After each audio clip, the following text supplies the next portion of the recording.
Shabbat Shalom, meus amados, a palavra do Eterno nos diz, Zahor et Yom HaShabbat Lekadishô, lembra-te do dia de Shabbat para o santificar. Queridos amados, nessa tarde de Shabbat, que estamos examinando a Parashá Noah, que quer dizer Noé, vamos ler em Bereshit, livro de Gênesis, capítulo 11, verso 4 em diante, que diz assim: E disseram, os homens, os habitantes da terra, Eia, edifiquemos nós uma cidade e uma torre cujo cume toque nos céus, e façamos-nos um nome para que não sejamos espalhados sobre a face de toda a terra. Então desceu o Eterno para ver a cidade e a torre que os filhos dos homens edificavam. E o Eterno disse: Eis que o povo é um e todos têm uma mesma língua. E isto é o que começam a fazer. E agora não haverá restrição para tudo o que eles tentarem fazer. Eia, desçamos e confundamos ali a sua língua, para que não entenda um a língua do outro. Assim o Eterno os espalhou dali sobre a face de toda a terra, e cessaram de edificar a cidade. Por isso se chamou o seu nome Babel, porquanto ali confundiu o Eterno a língua de toda a terra, e dali os espalhou o Eterno sobre a face de toda a terra. Estas são as gerações de Sem. E aí depois vem as gerações de Sem. Então vamos ficar aqui no verso 9, queridos. Amém? Até o verso 9. Aqui diz, irmãos, que o Eterno, aquele povo, era já por volta de 340 anos depois do dilúvio. Então, aqueles homens ímpios se reuniram e fizeram, assim, tipo uma investigação sobre o dilúvio. Tipo uma investigação, né? Para verificar as causas do dilúvio, aquelas coisas todas. E, de acordo com o Midrash Bereshit, eles chegaram, após essa investigação, né? E colhendo depoimentos, tipo até uma investigação mesmo. Amém? Eles chegaram à conclusão de que, olha a conclusão que eles chegaram, que não tem respaldo na Bíblia, né? Eles disseram que entre 1656 anos e 1656 anos o céu desabaria. Isso aqueles homens ímpios daquela época, né? O Midrash Bereshit revela muito bem. Então, queridos, e aqueles homens daquela época chegaram a essa conclusão. É claro que não foi por causa disso, porque até a própria palavra de Deus diz, irmãos, que o Eterno fez um pacto com Noé de que não haveria mais dilúvio, né? Mas aqueles homens fizeram essa conclusão, né? Que o dilúvio tenha sido ocorrido porque desabaria as águas do céu de um período de tantos em tantos anos. Só que, meus irmãos, eles decidiram então fazer 4 torres que segurassem, né, as águas no céu, segurassem os céus. Amém? Então eles decidiram fazer uma torre no norte, no sul, no leste e no oeste. A torre do leste, que é a torre do oriente, seria a primeira torre a ser construída. E era exatamente a torre de Babel, que depois iria gerar a Babilônia. Então eles começaram a construir aquela torre, né, lá de Babel, e não conseguiram concluir, como lemos aqui no livro de Gênesis. Então, logo na primeira, não conseguiram atingir até o céu. Mas aqueles homens se reuniram, irmãos, e é isso que é importante a gente tirar essa lição. Aqueles homens se reuniram para fazer aquela investigação. Você observa que 340 anos depois do dilúvio, Noé ainda estava vivo. Os filhos de Noé ainda estavam vivos, claro, vivos, os netos também, mas eles não chamaram nem Noé, nem os filhos, nem os netos de Noé para perguntarem por que houve o dilúvio. Não, eles preferiram tirar suas próprias conclusões, porque a própria palavra de Deus diz, irmãos, que o dilúvio veio por causa da corrupção daquela época, amém? Por causa que o mundo estava corrompido, o mundo estava imoral, e aí o Eterno decidiu que ia ceifar as almas de toda a humanidade, exceto de Noé e da sua família e de animais que seriam levados à arca de 2 em 2. Então, queridos, não veja bem, a causa do dilúvio não foi porque os céus desabaram e teria se colocar torres segurando as águas do céu. Não, né? As águas do dilúvio vieram exatamente por causa da imoralidade e da corrupção que estava reinante na época. Mas aqueles homens se reuniram e chegaram a essa conclusão, né, sem sentido, de que de tempos em tempos, de anos em anos, o céu desabaria. Então eles chegaram a essa conclusão sem fundamento nenhum. Mas o que isso nos traz de lição, meus irmãos? É isso que é importante.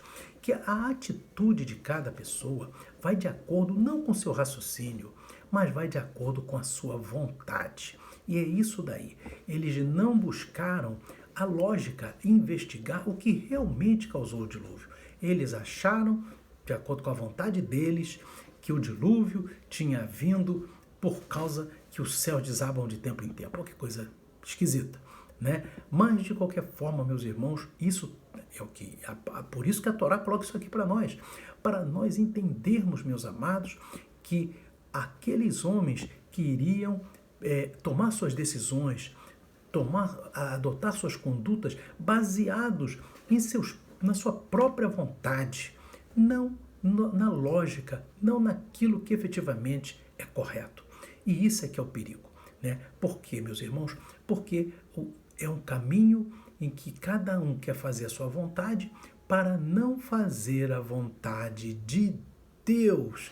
Esse que é a chave, amém? Então essa paraxá nos mostra aqui que a Torre de Babel, antes de qualquer coisa, é um sinal de rebelião contra o Eterno, amém? Que significa que cada pessoa quer fazer a sua própria vontade, ter o seu próprio desejo, né? Realizar o seu próprio eu, em detrimento de fazer a vontade do Eterno. A gente vê, irmãos, até um exemplo, né, real do Rabino Shar, ele já falecido, e ele, quando ele estava, meus irmãos, Rav Shar, quando ele estava no leito, no hospital, ele estava sendo bem tratado, só que o médico que ia tratar dele não era religioso, né? E o médico, ele disse assim, eu gosto muito do senhor, rabino e tal, mas eu não sou religioso porque acho que a religião conflita com a ciência. E aí o rabino disse para ele, em que? E o médico disse, porque a religião dá as respostas e a ciência faz as perguntas.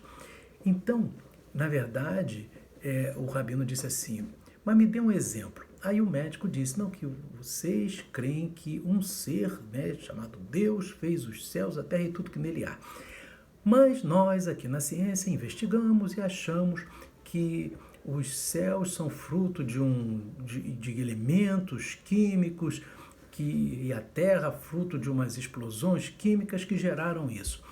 E aí o Rabino Shar, sabiamente, chegou para ele e disse assim, e quem fez esses elementos químicos? Né? Então, meus irmãos, deixou o médico sem palavra. Então, meus irmãos, de qualquer maneira, você vê o seguinte, né? Por que as pessoas querem seguir aquele caminho? Porque elas inventam, né, suas próprias conclusões para fazerem a sua vontade. Interpretam as coisas de sua própria maneira para fazer a sua vontade e rejeitam fazer a vontade do Eterno. Essa é que é o ensino da Torre de Babel. Por isso que Yeshua nos ensina ali em Mateus capítulo 16, no versículo 24, e Yeshua diz assim, então disse Yeshua aos seus discípulos, se alguém quiser vir após mim, renuncie-se a si mesmo. O que é renunciar a si mesmo?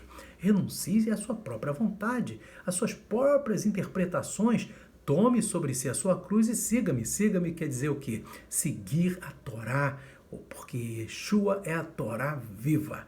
Aleluia. Ele é o verbo, a Torá que se fez carne. Então, queridos, nós vemos aqui que aqui é um grande ensino. Que se nós quisermos fazer a vontade de Deus, precisamos, primeiramente, interpretar as coisas conforme a ótica da Torá, conforme a ótica de Deus, conforme como que Deus entende. Quando nós entendemos o mundo e as coisas como o Eterno entende, aí nós fazemos a vontade de Deus e seremos bem-aventurados no Olam Rabá, no mundo vidouro, na vida eterna. Amém? Então, queridos, não façamos que nem aquele pessoal da Torre de Babel, que inventavam, né, interpretações e conclusões simplesmente para não quererem ficar debaixo da autoridade de Deus. Era uma torre que significava uma rebelião para com Deus. Mas nós não somos desses. Nós somos daqueles que, em primeiro lugar, buscamos o reino de Deus e a sua justiça, porque isso é a Torá do Eterno. Amém? Devemos buscar o Eterno na sua palavra, aprender a palavra do Eterno e, principalmente, fazer a vontade do Eterno em detrimento das nossas próprias vontades. Amém? E que nossa vontade sempre coincida com a do Eterno. Então seremos felizes, porque faremos a vontade do Eterno e a nossa vontade, desde que ela seja coincidente, seja a mesma vontade do Eterno. Amém? Então, queridos, que o Espírito Santo de Adonai continue falando ao teu coração, que o Eterno abençoe a todos. Shalom, Shabbat Shalom. Amém e amém.